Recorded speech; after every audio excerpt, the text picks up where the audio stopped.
ghosts real? I'm Robert Joe, and you're about to find out right now. I Wouldn't Go In There starts now.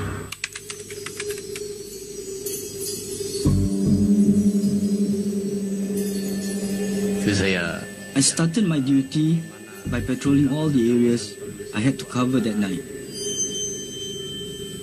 Suddenly, I heard footsteps. I was too scared to look.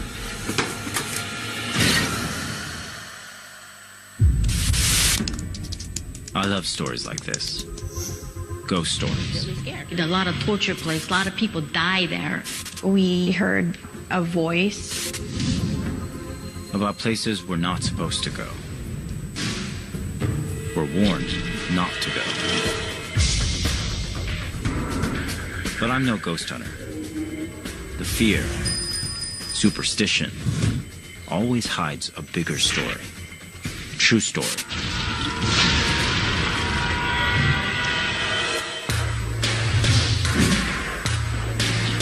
What really happened here?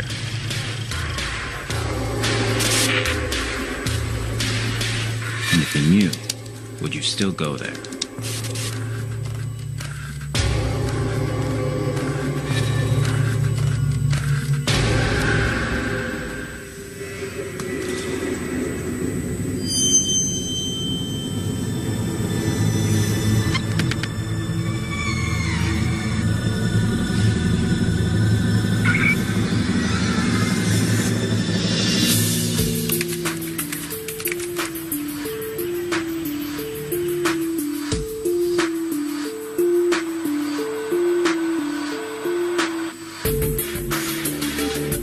My name is Robert Joe.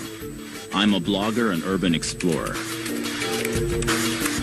My theory is that whenever you find a place with lots of ghost stories, it's often because a true horror or tragedy inspired them.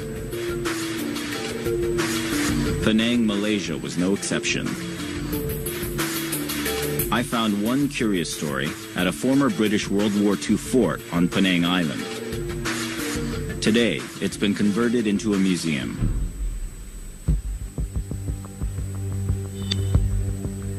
I've been working at the War Museum for about 11 years. I'm a night patrolman.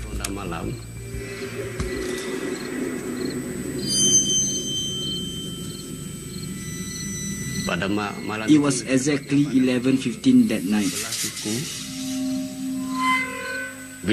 As I looked up at the sky, I saw the full moon.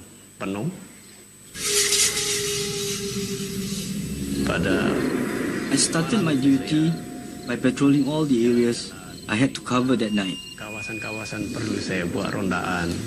Saya kena kawal selia.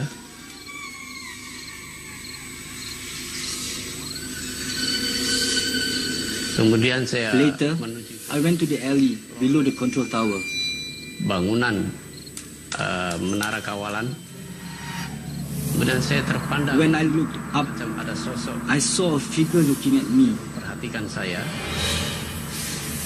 Saya He was holding a long rifle with a bayonet. Muncung senapan panjang, bayonet dan juga samurai. And a samurai sword. Dan saya semakin I wondered why he was there. Malam-malam begini tiba-tiba ada seorang yang. Jadi saya semakin. I became nervous. Kemudian saya terus. Then I went upstairs to check if what I saw was real dan benar. Saya terkejut. I was shocked. Di mana yang saya what I had seen earlier wasn't there. Kemudian and then I realized something wasn't right.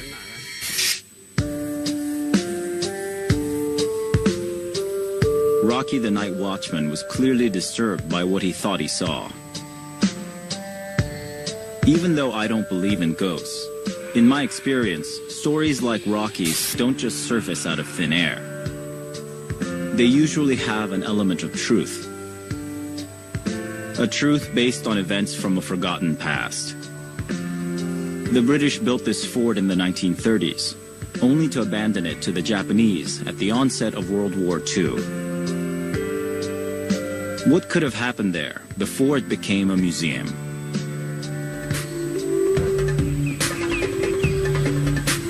I hit the streets. All around me were symbols of Penang's long history. A trading hub since the 18th century. The Chinese, Arabs, Indians, Portuguese, Dutch, and British.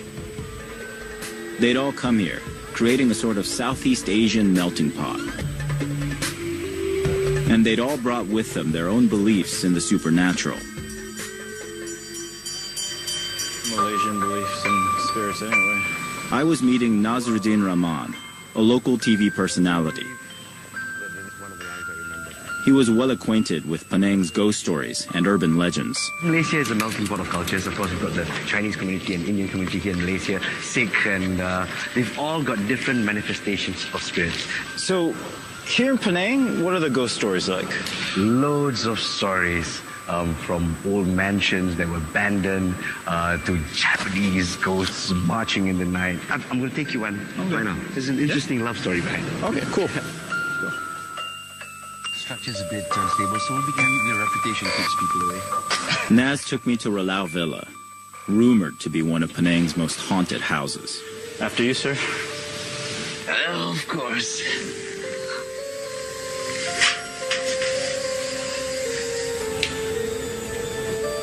It was built way back in 1930 by the wealthiest man in Penang.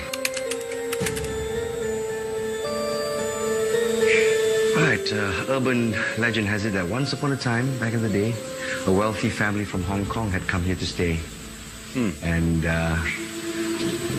the wealthy man's daughter fell in love with a poor local man here in Penang. Forbidden love. And of course, because it was forbidden, the daughter decided to commit suicide right here in this place.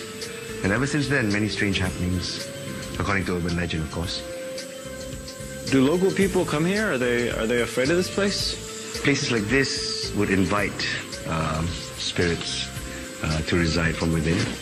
And generally, the local populace would stay away, but I don't get a negative feeling. Not a positive one either, but maybe a little bit of sadness. It was a tale of star-crossed lovers that sounded straight out of Shakespeare. An abandoned mansion, an abandoned fort.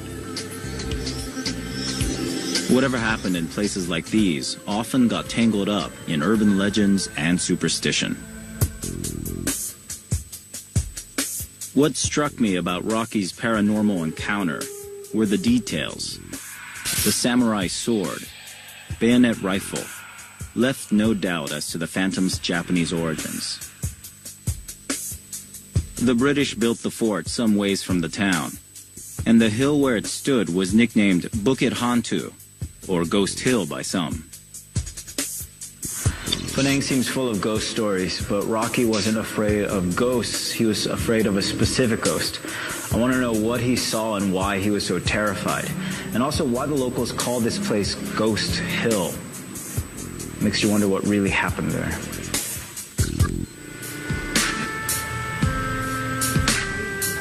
I wanted to find out what some of the people here knew. Of a place called Bukit Hantu? No. Bukit Hantu? Never? You know, maybe it wasn't as notorious as its name suggested. Excuse me, do you know where Bukit Hantu is? Somewhere around 5 kilometers from here. 5 kilometers? That way? That way. Okay. They call it the War Museum. I'll look for the War Museum. War Museum. All right, thank you. Ghost Town. Okay, cheers. Thank you.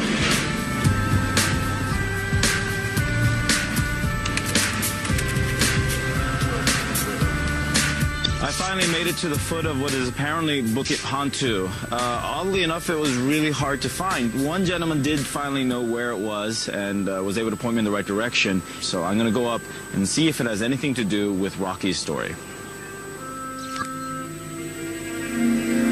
Thanks. What's this? Oh, great, thanks.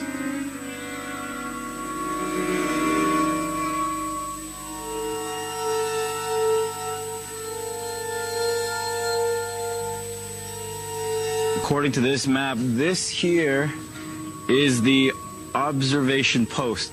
Rocky saw the ghost. It must be up on that top floor there from, I think, around this position. He said he came around and tried to turn on a light switch. I'm going to assume it's this one over here. All right, let's go look for Rocky's ghost.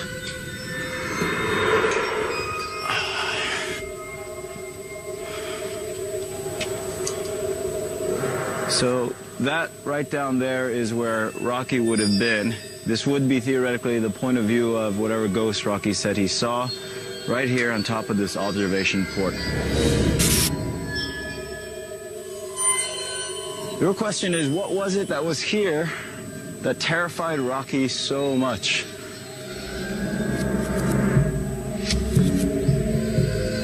The way Rocky described this samurai sword-wielding ghost, it was clearly a Japanese soldier from the Second World War. The Japanese did take over this fort after the British abandoned it. But what did they use it for?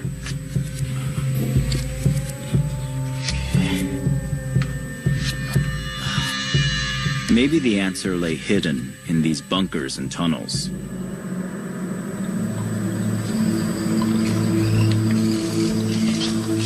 Oh, wow. There must have been prisoners that were kept here. And that's what I imagine this thing is. It looks like one of the figures from the Abu Ghraib pictures that came out on the internet.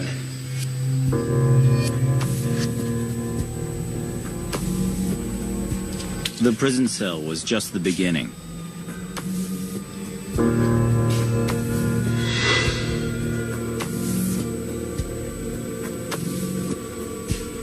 The pictures, torture instruments, and plaques all gave the impression the fort was some kind of Japanese garrison during World War II.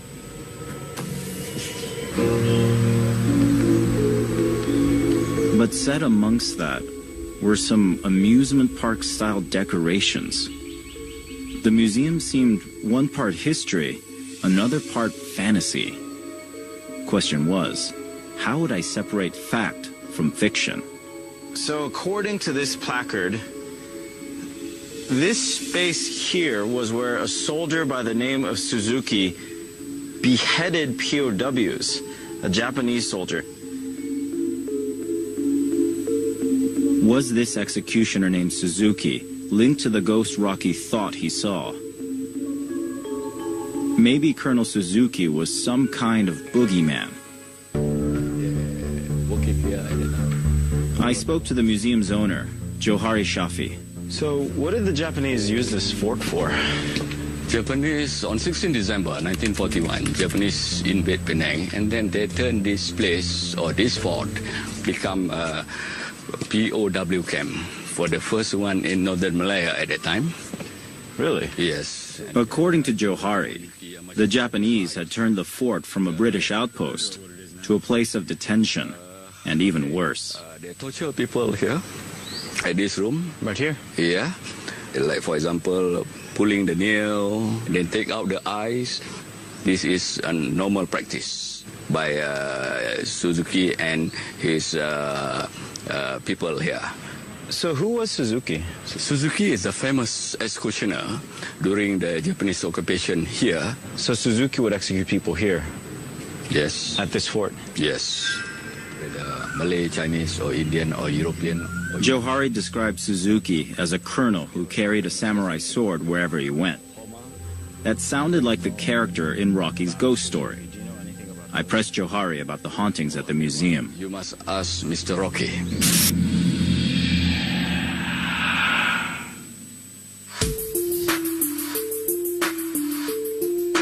I came to Penang, Malaysia, to investigate rumors of hauntings at a World War II museum. Johari, the museum's owner, told me a Japanese colonel named Suzuki had been a ruthless executioner here. Rocky the Night Watch said he had seen an apparition holding a rifle and samurai sword. Was there a connection between Suzuki and Rocky's ghost? I took another look at Rocky's testimony for more clues. Suddenly, I heard footsteps. Orang berjalan. Terus saya meluru ke I ran bawah, down from the control tower menuju ke to arah see where the footsteps came from. suara tapak kasut. Saya I was panicking panik. as I reached for the light switch. Perlu saya menyalakan switch lampu di sana. Dia berdiri Suddenly, di sebelah. he was standing in front of me. He looked really fierce. Berpandangan garang. Saya pastikan He was in the uniform of a Japanese soldier. ala tentara Jepun. Saya melihat beberapa I thought bajunya he must be someone of high rank. seorang pegawai yang berpangkat tinggi. Apabila dia pegang As he held his samurai sword, he asked me to come closer. I was too scared to look.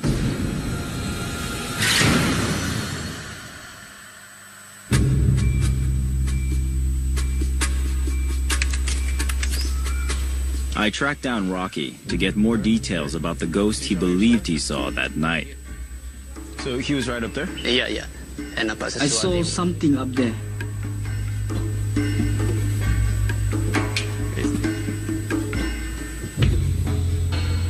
Did you know who the ghost was? I was confident he was a Japanese army officer. His name was Colonel Suzuki. Suzuki. Rocky's ghost was the same colonel that allegedly tortured and executed people at the fort. And apparently, there was even a photograph of him. So which one is Suzuki? Iya. Yang ini ialah That's General Tomoyuki Yamashita in his black boots. Directly behind him is Colonel Suzuki. Okay, so that's Yamashita, though, the guy who was in charge of Singapore, Malaya? Iya. And that guy behind him is Suzuki, Yes, the one with his face hidden.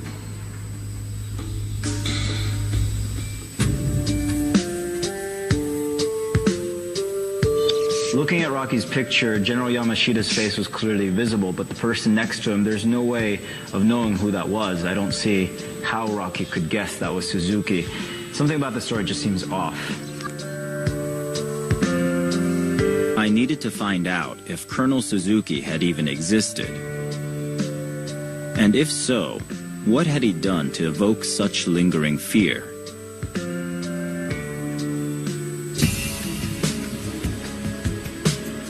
I headed to the local archives.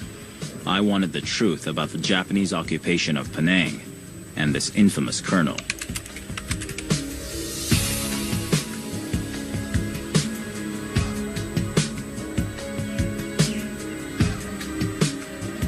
The Japanese invaded Malaya in December 1941. They worked their way down the peninsula, finally taking Penang on December 19th after 8 days of intense bombing. They would occupy Malaya for 4 years. Schools in Penang remained open, but classes were taught only in Japanese. Any perceived anti-Japanese sentiment was not tolerated. Over the course of the occupation, an estimated 100,000 died in Malaya. In my research, I found shocking accounts of atrocities, and the name of one of the persons responsible for the extreme brutality in Penang. His name, Tadashi Suzuki.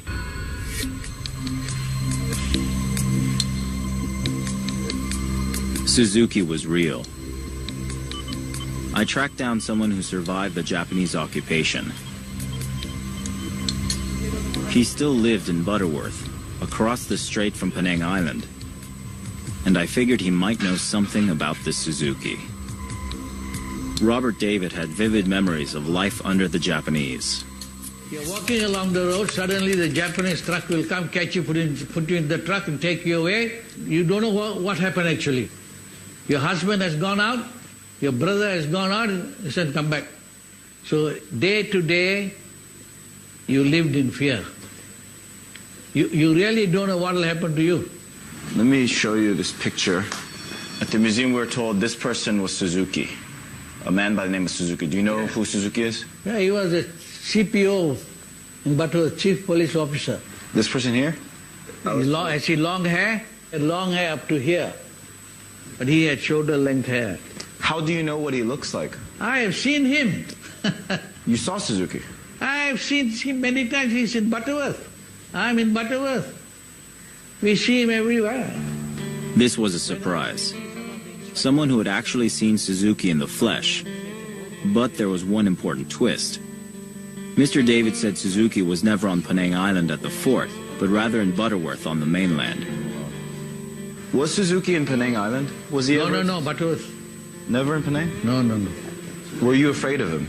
Sure, everybody was afraid of him. Mr. David told me Suzuki had been the chief of the Japanese garrison police, who terrorized the people of Butterworth. Mr. David, what was this building? During the war, the Japanese occupied it. This is where the garrison police was under Suzuki, CPO Suzuki. The Japanese had commandeered the building, and it was from here that Suzuki controlled Butterworth with sheer brutality.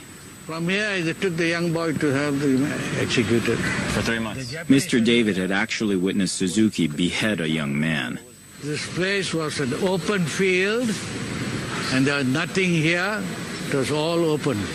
I was cycling, so I was almost reaching a place when garrison police, local people under Suzuki, they just stopped me and said, go here.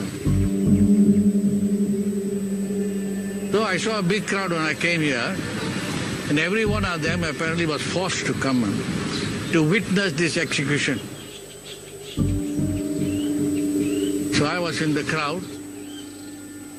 There I saw this boy kneeling at the head of the grave, which was already dug and ready. There Suzuki was there.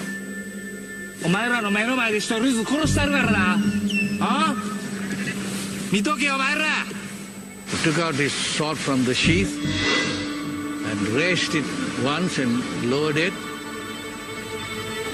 Raised it twice and lowered it. And the third time, he shouted, "Batsai!" And the head fell into the grave, and the boy's body lurched into the grave. For some time, I couldn't even walk. I just stood. As all others, they stood there like statues until Suzuki went away. Then they all slowly dispersed.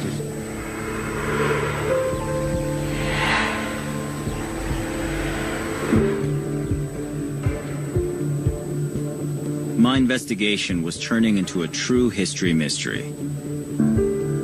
Robert David, who had been a young man in Butterworth during the Japanese occupation, said Suzuki was frighteningly real, but didn't believe he was ever at the fort on Penang Island, but was actually the head of the Japanese garrison police in Butterworth.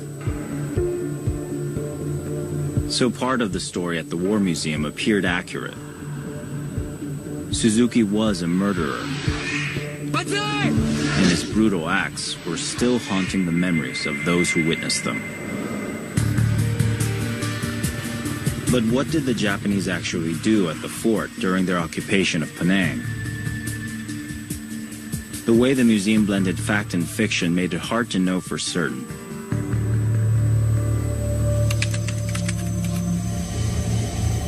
I headed back to try and piece the puzzle together.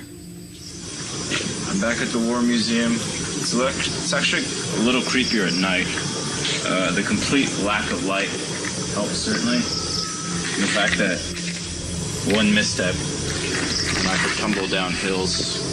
Yeah, there we go. Everything's got a little bit more of that creepy patina.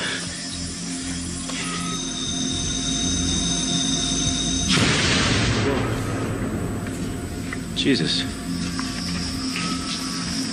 I just heard an extremely, extremely loud noise coming from up there somewhere. Jesus, oh God. I think the noise came up from around this area.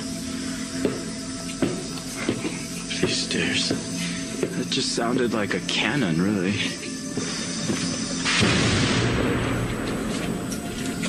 Okay, it definitely came from up here.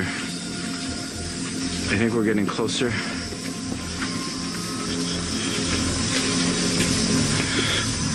The noise came from somewhere over here. Whoa. You guys scared the shit out of me. What?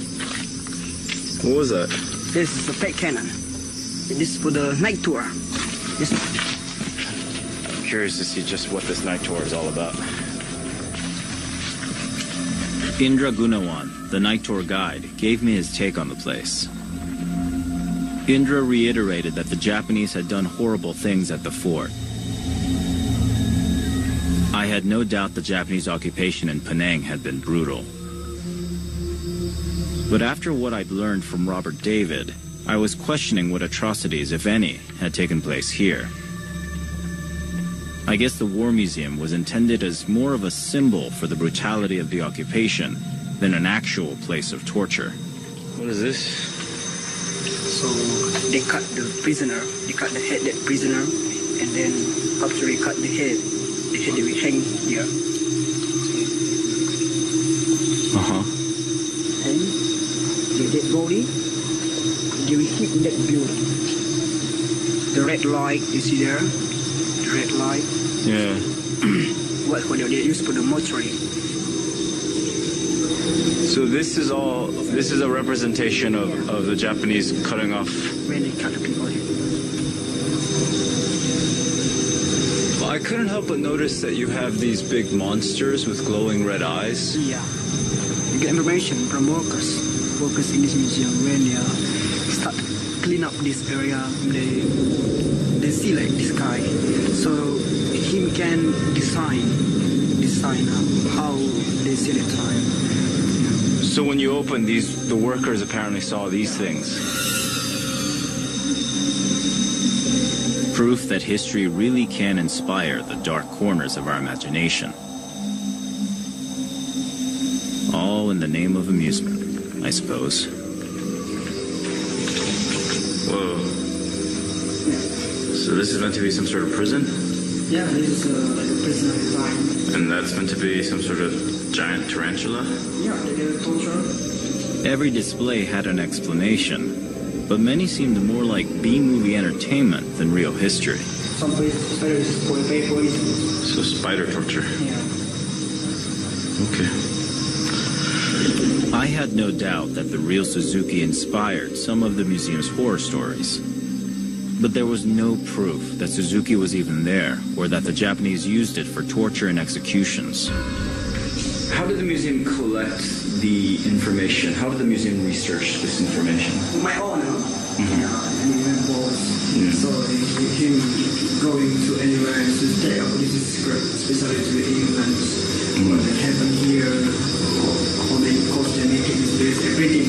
Anywhere to learn, so we may ask also workers here we also learn from him. Okay. Yeah. Okay. So it was all independently researched. Yeah. I see. Okay, I'm starting to get the full picture now. War Museum isn't a war museum so much as it's an amusement park that's called War Museum, that's set in a historical place, with real artifacts and fun stuff to do, but no clear line separating one from the other. During World War II, under the Japanese occupation, Penang was a base for Nazi U-boats for operations in the Indian Ocean. I wouldn't go in there. Stay tuned to the National Geographic Channel.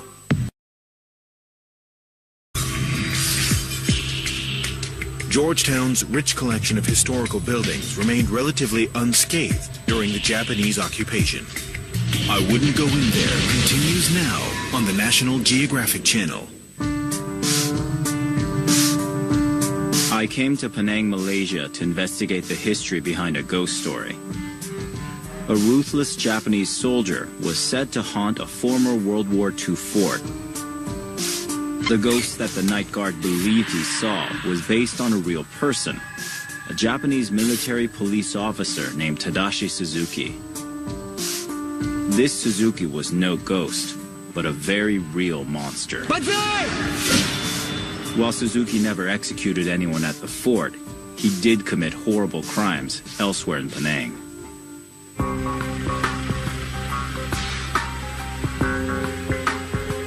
Suzuki seemed larger than life, a boogeyman or symbol for the true horrors that took place here.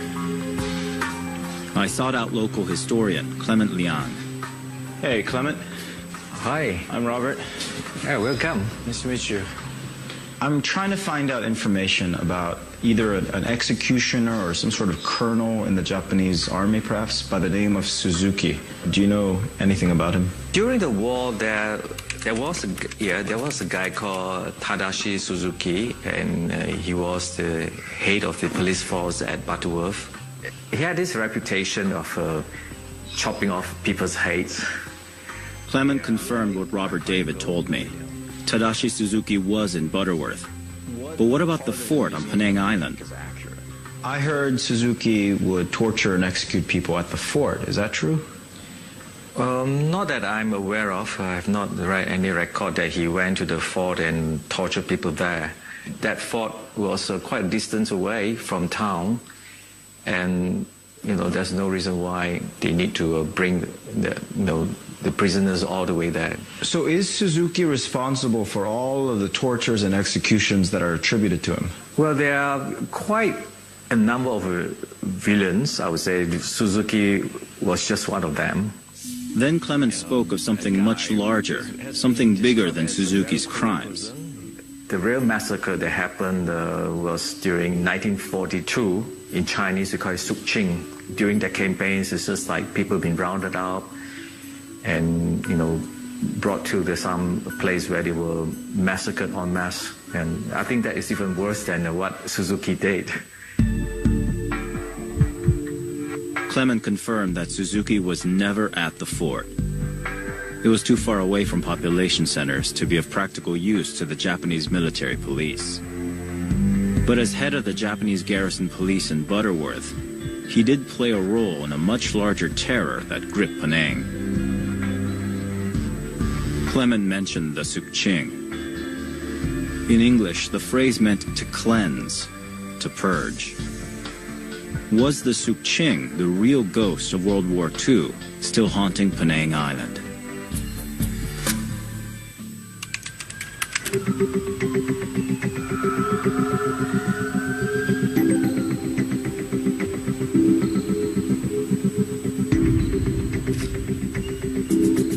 I tracked down another survivor. Mr. Lim agreed to meet me at the anti-war memorial. Could you tell me about the occupation? One morning I was bathing. Suddenly I heard bombing, boom, like that. And then, then I look out through the window. I saw dark clouds there.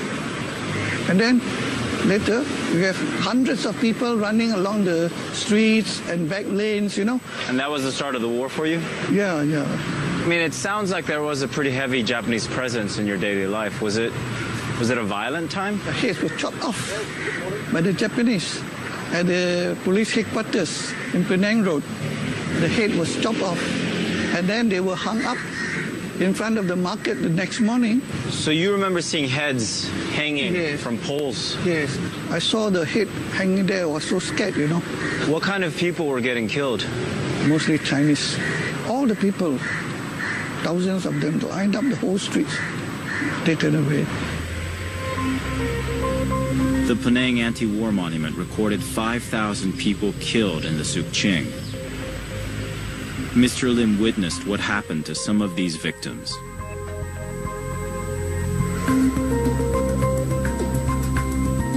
Suzuki was just one among many engaged in this organized murder of Chinese civilians. There was a deeper history to this Japanese animosity towards the Chinese. And then it happened. That which is stronger than stone walls had at last been born in China. The will to resist. In 1937, nearly 200,000 Chinese rebelled against their Japanese occupiers in China. The Japanese wanted to ensure there wasn't another Chinese rebellion in Malaya. So they mapped out a cruel strategy entitled Implementation Guideline for Manipulating Overseas Chinese. It called for eliminating anyone who failed to obey or cooperate. I wanted to know how far this elimination strategy had gone here in Penang. The Penang Anti-War Memorial listed 4 mass grave sites where victims of the Suk Ching were buried. But then I found something odd. An account of a 5th mass grave, a place called Rifle Range. It wasn't listed on the memorial. I was expecting a monument for victims of the Suk Ching.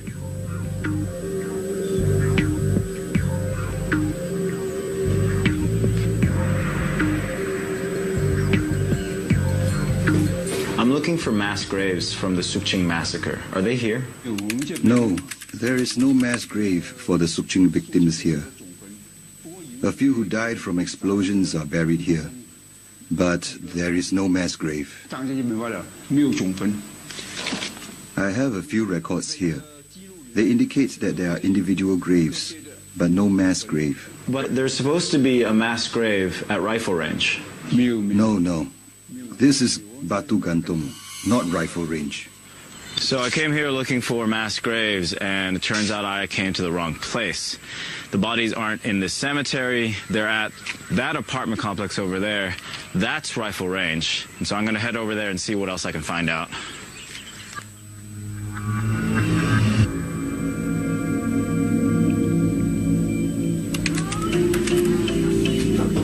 The thought crossed my mind. Could an entire housing estate have been built over a mass grave? A huge cemetery abutted a rather run-down housing block. But where was the mass burial site? I was given the name of an eyewitness who could tell me about the mass grave.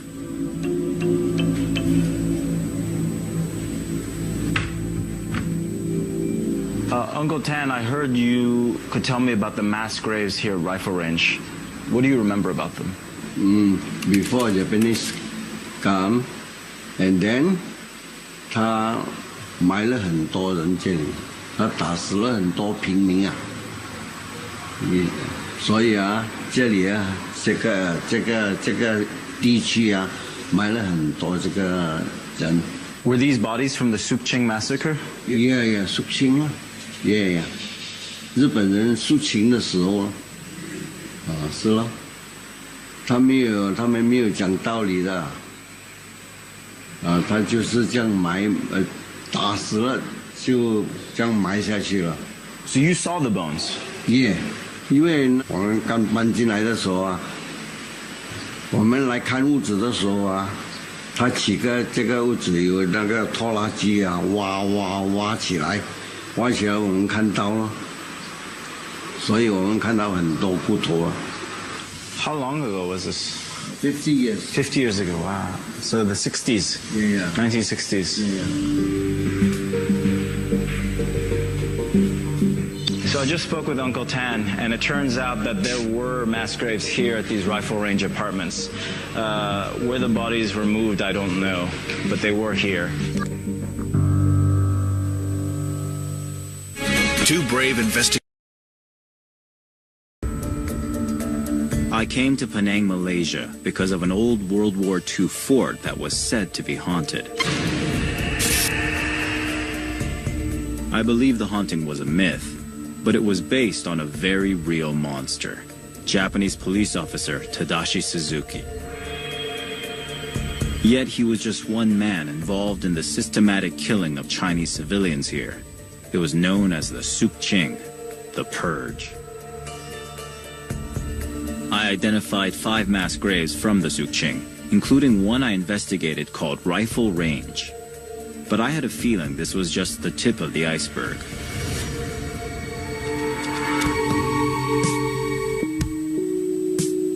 The perpetrators had no interest in keeping records of those they killed.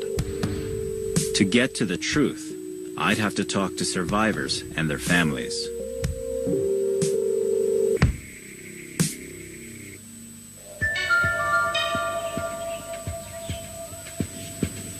I met a local historian, Andrew Huang, whose father had lived through the Sukching.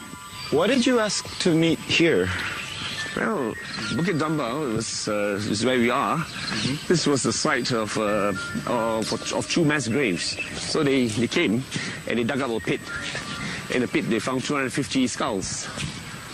It was right around here? Yeah, well, it's somewhere down there. Incredibly, here were more Sukching mass graves, not mentioned in any official records or memorials. So how many people were executed during the Sukching? In Penang, on the island, 5,000, probably more. They basically added up the various places, 1,000 bodies in Rifle Range, about 1,000 bodies in the Penang prison. They were buried on site, you see, and in the prison grounds itself. And then there was about, maybe in Kum Hill, there's another location, there's supposed to be a couple of thousand there. There were also others at Batu Feringhi by the beach. And in those bodies, we don't even know whether they were buried or they were thrown into the sea. 5,000, I think, is a very conservative figure. During the 1946 war crimes trial in Penang, a gravedigger testified to burying 1,000 bodies. It was only after this shocking revelation that the British exhumed the bodies. So if bodies here were exhumed, why weren't the bodies at Rifle Range exhumed? Oh, they were, but 10 years after the war crimes trials, in 1956. And that was because they wanted to develop the area to turn it into public housing. And it was going to be multi-storied public housings. So in the process of excavating, preparing the land, they discovered these bones. Obviously they had to stop work and figure out what to do with all these bones. It was starting to make sense. The bodies weren't under those apartment blocks. They were discovered because of them, because the site had been excavated. It was a pure chance discovery. So in the end, the local authorities had no choice. They had to get it all cremated, and the ashes were put in boxes and buried in various cemeteries. So why wasn't Rifle Range on the list of exhumations on the memorial? We're talking of different years. The earlier exhumations, when they were interested in locating bodies of Japanese victims, that was all done in 46 and 47. But this is 56. 10 years had gone by. So the bodies at Rifle Range were discovered after the anti-war memorial had been built. That explained its omission. During the chaos of war and its aftermath, statistics are the last thing on many people's minds. And those who commit war crimes have no interest in having the details revealed. Eventually, some of those responsible for killing innocent people were held accountable. On 31st August 1946, 32 Japanese stood before the British military in the Penang war crimes trial. But one war criminal was notably absent, Tadashi Suzuki. Suzuki Tadashi died in April 1945, 1st of April 1945. He was on a ship going back home to Japan. So the ship was the HS Awamaru. And HS Awamaru was torpedoed by the USS Queenfish, I think. It's just an American submarine. He was drowned during the incident. Getting the full picture of the Sukching massacre seemed impossible. The Rifle Range mass grave had been exhumed years after the anti-war memorial was built. And now I was standing where the Japanese had buried even more. Andrew Huang mentioned more bodies may have been tossed into the sea. There was no way to know for certain how many had been killed.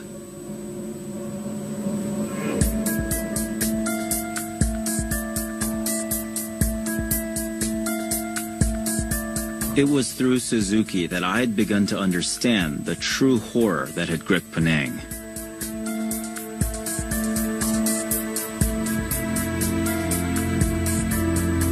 He became the symbol of a time of absolute terror, the Sukching massacre. Some 800 of the Sukching's victims in Penang had been laid to rest at a memorial. There was no way of knowing the actual number of innocent people killed. There were no records.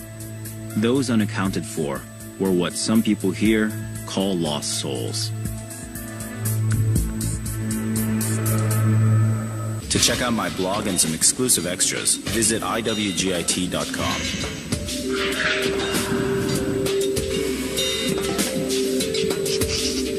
What's my next haunted location in Asia? Tune in next week to find out. In the next episode of I Wouldn't Go In There. I'd heard about some strange sightings in Thailand's ancient capital, Ayutthaya. He looked at us with his red eyes and disappeared into the pagoda. Let's get down there.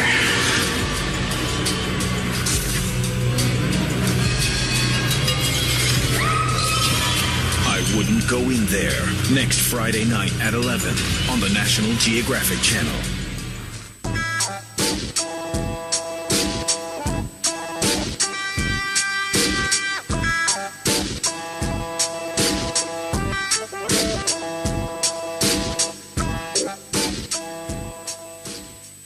Too brave.